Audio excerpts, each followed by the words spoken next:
ஒசூர் அருகே கர்நாடக மாநில எல்லையான அத்திப்பள்ளி பகுதியில் மினி லாரியில் கடத்தி செல்லப்பட்ட 20 லட்சம் ரூபாய் மதிப்புள்ள சிலைகளை போலீசார் விரட்டி சென்று பறிமுதல் செய்தனர். இது தொடர்பான கூடுதல் தகவல்களை செய்தியாளர் ஜெயசுராஜிடம் கேட்கலாம். ஜெயசுராஜ், வணக்கம். எவ்வளவு சிலைகளை பறிமுதல் செய்திருக்கிறார்கள்? மேலும் இந்த தகவல் எப்படி போலீஸ்காரர்களுக்கு தெரிந்தது? விவரங்கள். அதாவது ஒசூர் அருகே கர்நாடக மாநில எல்லையான அத்திப்பள்ளி காவல் நிலைய எல்லைக்குட்பட்ட பகுதிகளில் போலீசார் வாகன சோதனைகளில் ஈடுபட்டிருந்தாங்க.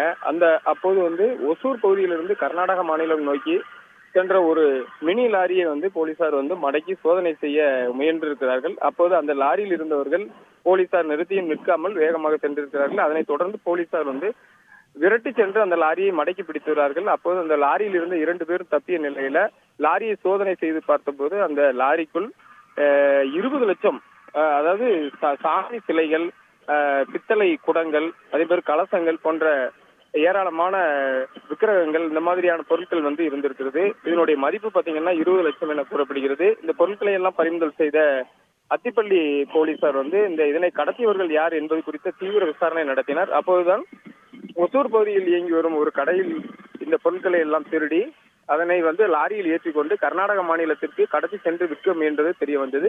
இந்த சம்பவம் குறித்து தொடர்ந்து அத்திப்பள்ளி காவல் நிலைய போலீசார் விசாரணை நடத்தி வருகின்றனர். மர்ம நபர்கள் யார் என்பது குறித்தும் தீவிர விசாரணை மேற்கொண்டு வருகின்றனர். முழு விவரங்களுக்கு நன்றி ஜெயசுராஜ். செய்திகளை உடனுக்குடன் தெரிந்து கொள்ள உடனே சப்ஸ்கிரைப் பண்ணுங்க.